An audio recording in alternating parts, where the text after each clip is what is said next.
सुनो, ये जो तुम किसी भी काम के होते ही, किसी भी छोटी सी खुशी के होते ही उससे किसी को बताने के लिए बेचैन हो जाते हो, ये आदत साधारण नहीं है। ये आदत तुम्हारे भीतर की एक गहरी कमजोरी को प्रकट करती है। तुम सोचते हो कि तुम खुशी बांट रहे हो, लेकिन वास्तव में तुम अपनी खुशी को खोल कर रख देते हो, और जो खुला होता है वह सुरक्षित नहीं रहता। मनुष्य बहुत कोमल है, ऊपर से कठोर दिखता है, भीतर से बहुत नाजुक है। उसके सुख कांच की तरह होते हैं, जरा सी ठोकर और दरार पड़ जाती है। लेकिन तुम क्या करते हो, जैसे ही जीवन में कुछ अच्छा घटता है तुम उसे शब्दों में ढाल देते हो, दिखाने लगते हो, सुनाने लगते हो, जैसे भीतर ठहरना तुम्हें आता ही नहीं। मैं तुमसे यह नहीं कह रहा कि दुनिया बुरी है, मैं यह भी नहीं कह रहा कि हर देखने वाली आंख शत्रु है, पर मैं यह अवश्य कह रहा हूं कि हर आंख पवित्र नहीं होती, हर दृष्टि में प्रेम नहीं होता। कुछ दृष्टियां खाली होती हैं, और खाली मन बहुत खतरनाक होता है। खाली मन तुलना करता है, खाली मन जलता है, खाली मन चुभता है। नजर कोई जादू नहीं है, नजर कोई टोटका नहीं है, नजर चेतना का स्पर्श है। जब कोई व्यक्ति तुम्हें देखता है तो वह केवल तुम्हें नहीं देखता, वह अपने भीतर की स्थिति से तुम्हें छूता है। यदि उसके भीतर संतोष नहीं है तो उसकी दृष्टि में विष होगा। यदि उसके भीतर अपूर्णता है तो उसकी दृष्टि में खरोंच होगी, और तुम अपनी खुशी को लेकर उस दृष्टि के सामने खड़े हो जाते हो। सोचो, जब तुम बीज बोते हो तो क्या तुम उसे सबको दिखाते हो? जब गर्भ ठहरता है तो क्या उसी दिन घोषणा कर दी जाती है? जो चीज कच्ची होती है उसे अंधेरे की जरूरत होती है, मौन की जरूरत होती है। प्रकाश में वह जल्दी सूख जाती है। लेकिन मनुष्य का मन बड़ा अजीब है, वह भीतर से डरा हुआ है। उसे लगता है कि अगर उसने नहीं बताया तो उसकी खुशी अधूरी रह जाएगी। जैसे खुशी को प्रमाण चाहिए, गवाह चाहिए, तालियों की जरूरत है। यह मांग कहां से आती है? यह मांग भीतर की रिक्तता से आती है। जिस दिन तुम भीतर से पूर्ण हो जाओगे उस दिन तुम चुप रहना जान जाओगे। नजर तब लगती है जब तुम खुले होते हो, नजर तब लगती है जब तुम अपने भीतर खड़े नहीं होते, नजर तब लगती है जब तुम बाहर की स्वीकृति पर निर्भर होते हो। क्योंकि जो व्यक्ति बाहर की स्वीकृति चाहता है वह बाहर की ही चोट भी स्वीकार करता है। ध्यान से समझो, तुम किसी को अपनी खुशी बताते हो, सामने वाला मुस्कुराता है, वो कहता है बहुत अच्छा, लेकिन उसके भीतर कुछ और चलता है। उसके भीतर तुलना उठती है, उसके भीतर सवाल उठता है कि उसके पास ये क्यों नहीं है। वह स्वयं को छोटा महसूस करता है, और यह भावना उसकी आंखों से होकर तुम्हारे जीवन में प्रवेश कर जाती है। यह कोई सोच समझ कर किया गया कार्य नहीं होता, यह अनजाने में होता है। इसलिए यह और भी खतरनाक है, क्योंकि जो जानबूझकर नुकसान करता है उससे बचना आसान है। जो अनजाने में चोट करता है वह हर जगह है। पुराने समय के लोग इस बात को जानते थे, इसलिए वे अपने सुख को चुपचाप जीते थे। वे शोर नहीं मचाते थे, वे अपनी योजनाएं हवा में नहीं उछालते थे। वे जानते थे कि जो बात अभी पक रही है उसे हवा नहीं लगनी चाहिए। आज का मनुष्य उल्टा है, वो पहले बोलता है फिर करता है, पहले दिखाता है फिर जीता है, और जब चीज टूट जाती है तो कहता है कि नजर लग गई। नजर बाहर से नहीं आती, नजर भीतर से आमंत्रित की जाती है। जब तुम अपनी खुशी को शब्द देते हो तो तुम उसे कमजोर करते हो। शब्द भारी होते, वे ऊर्जा को बांट देते, भीतर जो रस है वह बाहर बहने लगता है। इसीलिए तुमने देखा होगा, किसी दिन बहुत अच्छा लगता है और तुम सबको बता देते हो, अगले ही दिन वो अच्छा सा भाव गायब हो जाता है। तुम सोचते हो क्या हुआ? कुछ हुआ नहीं, तुमने ही उसे बाहर फेंक दिया। खुशी भीतर टिकती है, बाहर नहीं। ये समझना बहुत जरूरी है कि मौन कोई दबाव नहीं है, मौन डर नहीं है, मौन जागरूकता है, मौन सुरक्षा है, मौन आत्मसम्मान है। जो व्यक्ति अपने सुख को छुपा सकता है वह कमजोर नहीं होता, वह बहुत मजबूत होता है। कमजोर व्यक्ति ही दिखाता है, कमजोर व्यक्ति ही बताता है, मजबूत व्यक्ति जीता है। जब तुम भीतर खुश होते हो तो तुम्हें बताने की जरूरत नहीं पड़ती। तुम्हारी आंखों में एक ठहराव होता है, तुम्हारे चेहरे पर एक शांति होती है, वह काफी है। उससे ज्यादा कुछ कहने की जरूरत नहीं। लेकिन तुम तो अपनी योजनाएं भी बता देते हो। अभी काम शुरू भी नहीं हुआ और तुम घोषणा कर देते हो। अभी सपना देखा भी नहीं और तुम उसे शब्द दे देते हो। फिर वही सपना अधूरा रह जाता है और तुम कहते हो किसकी नजर लग गई। सच यह है कि सपना तब तक सुरक्षित नहीं होता जब तक वह तुम्हारे भीतर गहरा न हो जाए। जो चीज गहरी नहीं हुई उसे दिखाना आत्मघात है। नजर इसलिए लगती है क्योंकि तुम असुरक्षित हो। नजर इसलिए लगती है क्योंकि तुम भीतर नहीं ठहरे हो। नजर इसलिए लगती है क्योंकि तुम बाहर देख रहे हो। जिस दिन तुम अपने भीतर खड़े हो जाओगे उस दिन 1000 आंखें भी तुम्हें छू नहीं पाएंगी। ये बात समझने की है, मानने की नहीं। समझ में आते ही व्यवहार बदल जाता है। अभी तुम्हें ये अजीब लग सकता है, तुम्हें लग सकता है कि चुप रहना बोझ है, लेकिन चुप रहना बोझ नहीं, विश्राम है। चुप रहना अपने आप को समेटना है। चुप रहना अपने जीवन को सुरक्षित करना है। जो व्यक्ति बहुत बोलता है वह बहुत बिखरा होता है। जो व्यक्ति कम बोलता है वह भीतर इकट्ठा होता है, और जो इकट्ठा हो गया उसे नजर छू नहीं सकती। ये पहला सूत्र याद रखो। जो अभी नाजुक है उसे छुपाओ, जो अभी बढ़ रहा है उसे शोर से बचाओ, जो अभी भीतर है उसे भीतर ही रहने दो। यहीं से समझ की यात्रा शुरू होती है। नजर से बचने का अर्थ ये नहीं है कि तुम डर कर जीने लगो। नजर से बचने का अर्थ यह है कि तुम अपने भीतर इतने स्थिर हो जाओ कि तुम्हारी खुशी को बाहर की हवा की जरूरत ही ना पड़े। तुमने देखा होगा जो फल कच्चा होता है वो पेड़ के पत्तों के बीच छिपा रहता है। धूप उसे सीधे नहीं छूती, हवा उसे झकझोर नहीं पाती। लेकिन जब वही फल पक जाता है तब वह स्वयं गिर पड़ता है। तब उसे छिपाने की जरूरत नहीं रहती। तब कोई नजर उसका कुछ नहीं बिगाड़ सकती, क्योंकि अब उसमें परिपक्वता है। मनुष्य की खुशी भी ऐसी ही है। जो खुशी अभी कच्ची है उसे दिखाना अपने ही हाथों से तोड़ देना है। लेकिन तुम ऐसा क्यों करते हो? क्यों तुम अपनी खुशी को छुपा नहीं पाते? क्योंकि तुम्हें लगता है कि अगर तुमने नहीं बताया तो वह खुशी सच नहीं होगी। तुम्हें लगता है कि अगर किसी ने देखा नहीं, सुना नहीं, सराहा नहीं तो जैसे वो घटित ही नहीं हुई। ये बहुत गहरी बीमारी है। ये बीमारी बाहर से मान्यता पाने की है। जिस दिन तुमने ये जान लिया कि तुम्हारी खुशी को किसी गवाह की आवश्यकता नहीं, उसी दिन नजर का प्रभाव समाप्त हो जाता है। ध्यान रखना, नजर का सबसे बड़ा द्वार तुम्हारी जुबान है। तुम बोलते हो और उसी क्षण तुम अपने भीतर की ऊर्जा को बाहर कर देते हो। शब्द केवल सूचना नहीं होते, शब्द तुम्हारी चेतना को ढोते हैं। जब तुम किसी से अपनी खुशी कहते हो तो तुम अपनी चेतना का एक हिस्सा उसे दे देते हो, और हर व्यक्ति उससे संभाल नहीं सकता। कुछ लोग होते हैं जो सुनते हैं लेकिन भीतर कुछ और चलता है।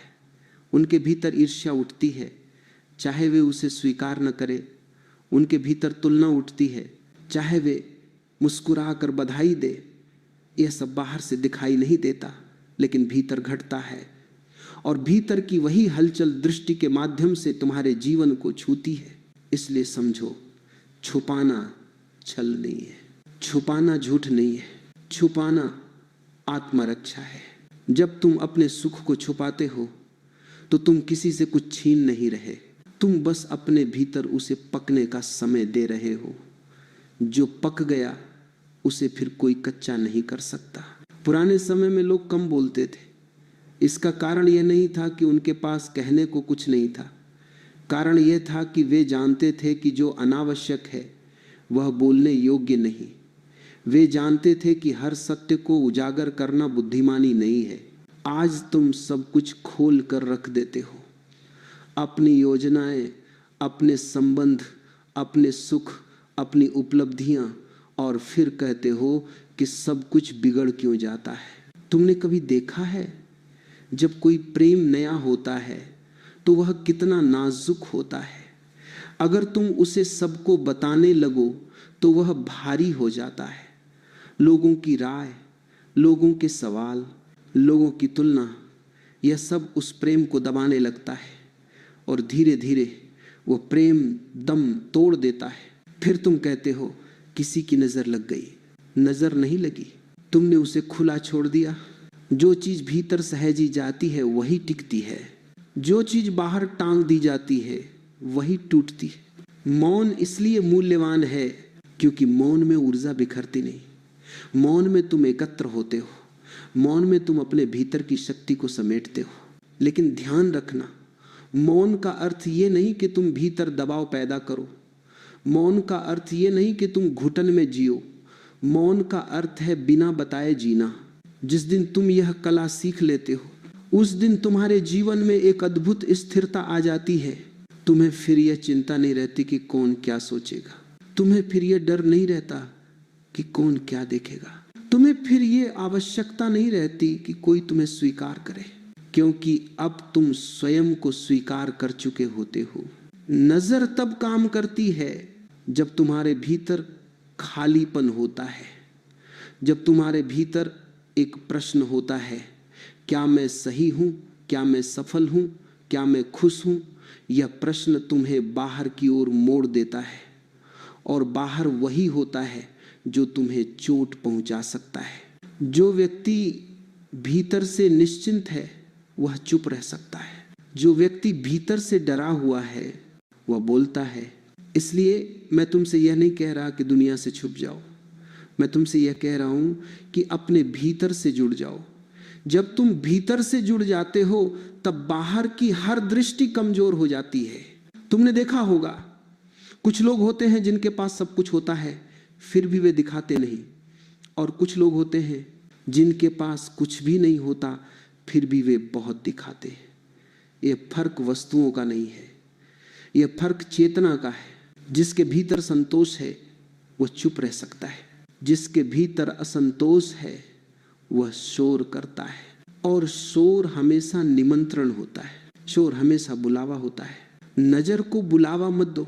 जब तुम कुछ अच्छा कर रहे हो तो उसे भीतर पकने दो। जब तुम्हें खुशी मिल रही हो तो उसे भीतर फैलने दो। जब तुम्हें शांति मिल रही हो तो उसे शब्दों में मत बांधो।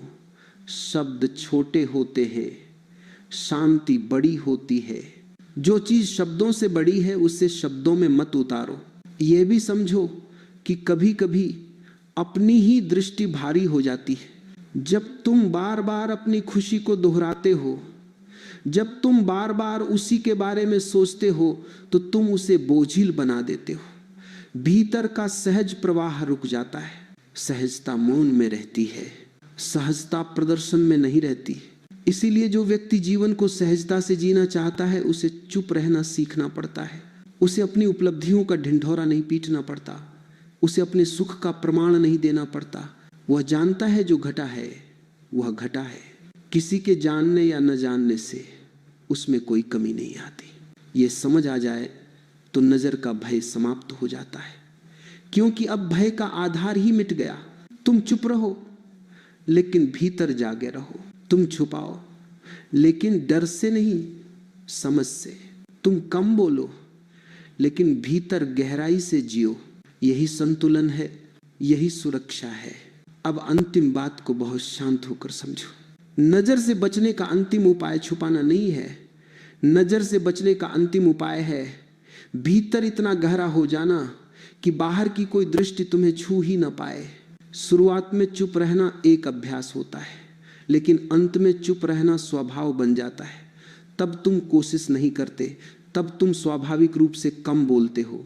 तब तुम्हें याद ही नहीं रहता कि क्या बताया जाए और क्या नहीं, क्योंकि भीतर से बताने की आवश्यकता ही समाप्त हो जाती है। ये बहुत बड़ा परिवर्तन है।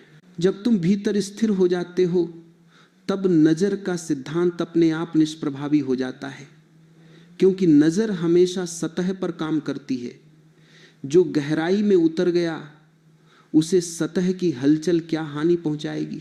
सोचो समुद्र को, ऊपर लहरें हैं, तूफान है, शोर है, लेकिन नीचे गहराई में सब शांत है। तुम्हारा जीवन भी ऐसा ही हो सकता है। जब तुम अपनी खुशी को भीतर जीना सीख लेते हो, तब बाहर चाहे कोई देखे या ना देखे, तुम्हारे भीतर कुछ हिलता नहीं। तब तुम्हारी प्रसन्नता किसी की दृष्टि पर निर्भर नहीं रहती। तब तुम्हारी शांति किसी की स्वीकृति की मोहताज नहीं रहती। नजर वहीं असर करती है जहां अहंकार होता है, जहां दिखाने की इच्छा होती है, जहां तुलना की भूख होती है। जिस दिन तुमने यह जान लिया कि तुम्हारा जीवन कोई प्रदर्शनी नहीं है, उस दिन नजर का खेल समाप्त हो जाता है। आज की दुनिया में सबसे बड़ा संकट यही है कि हर व्यक्ति दिखने में व्यस्त है। जीने का समय ही नहीं है। लोग अनुभव कम करते हैं, बयान ज्यादा देते हैं, वे भीतर कम उतरते हैं, बाहर ज्यादा भागते हैं। और जो बाहर भागता है वही थकता है, जो बाहर भागता है वही टूटता है। जिस व्यक्ति ने मौन को मित्र बना लिया, वह धीरे धीरे अदृश्य हो जाता है। अदृश्य होने का अर्थ यह नहीं कि वह छिप जाता है। अदृश्य होने का अर्थ है वह अनावश्यक रूप से दिखाई नहीं देता। वह केवल वहीं उपस्थित होता है जहां उसका होना जरूरी है। ऐसे व्यक्ति पर नजर टिकती नहीं, क्योंकि नजर को शोर चाहिए, नजर को चमक चाहिए, नजर को घोषणा चाहिए। मौन में नजर भटक जाती है। यही कारण है कि जो व्यक्ति बहुत सरल होता है, बहुत सहज होता है, उससे लोग नजर भी नहीं लगाते, क्योंकि वहां पकड़ने को कुछ होता ही नहीं। वहां अहंकार नहीं होता, प्रदर्शन नहीं होता, तुलना नहीं होती। तुमने देखा होगा, साधारण सा आदमी, साधारण जीवन, साधारण व्यवहार, लेकिन भीतर एक गहरी शांति। कोई उससे जलता नहीं, कोई उससे परेशान नहीं होता, क्योंकि वह किसी को चुनौती नहीं देता, वह किसी को छोटा नहीं बनाता। नजर हमेशा वहीं जाती है जहां चुनौती महसूस होती है। इसलिए यदि तुम चाहते हो कि तुम्हारा जीवन सुरक्षित रहे, तो अपने सुख को चुनौती मत बनाओ, उसे घोषणा मत बनाओ, उसे तुलना का विषय मत बनाओ। जो तुम्हें मिला है उसे कृतज्ञता में बदलो, प्रदर्शन में नहीं। कृतज्ञता भीतर होती है, प्रदर्शन बाहर होता है। जब तुम कृतज्ञ होते हो तो तुम झुक जाते हो, जब तुम प्रदर्शन करते हो तो तुम अकड़ जाते हो, और अकड़ हमेशा टूटती है। धीरे धीरे तुम यह भी देखोगे कि जब तुम कम बताते हो तो लोग कम दखल देते हैं, जब तुम कम दिखाते हो तो लोग कम सवाल पूछते हैं, जब तुम कम बोलते हो तो लोग तुम्हें ज्यादा सुनने लगते हैं। मौन में एक अद्भुत गरिमा होती है। एक गरिमा तुम्हें सुरक्षित करती है, यह गरिमा तुम्हें मजबूत बनाती है, यह गरिमा तुम्हें स्वतंत्र बनाती है। तब तुम ये नहीं सोचते कि कौन क्या देख रहा है, तब तुम यह नहीं सोचते कि कौन क्या कहेगा, तब तुम बस जीते हो। और जो जी रहा है वह सुरक्षित है। नजर की सबसे बड़ी शक्ति तुम्हारा डर है। डर हटते ही नजर निष्प्रभावी हो जाती है। जब तुम डरना छोड़ देते हो, जब तुम साबित करना छोड़ देते हो, जब तुम दिखाना छोड़ देते हो, तब जीवन अपने आप संतुलित हो जाता है। तुम्हें फिर किसी उपाय की जरूरत नहीं पड़ती, तुम्हें फिर किसी सुरक्षा कवच की जरूरत नहीं पड़ती। तुम स्वयं ही कवच बन जाते हो। याद रखो, खुशी को भीतर रखो, वो बढ़ेगी। खुशी को बाहर रखो, वह घटेगी। जो भीतर ठहर गया वही अमीर है, जो बाहर भटकता रहा वही गरीब है। नजर से बचने का अंतिम सूत्र यही है, इतना भीतर उतर जाओ कि बाहर का कोई स्पर्श तुम्हें छू ही न सके। फिर चाहे दुनिया देखे या न देखे, तुम्हारी शांति अडिग रहेगी, तुम्हारी खुशी अडिग रहेगी, और वही असली विजय है।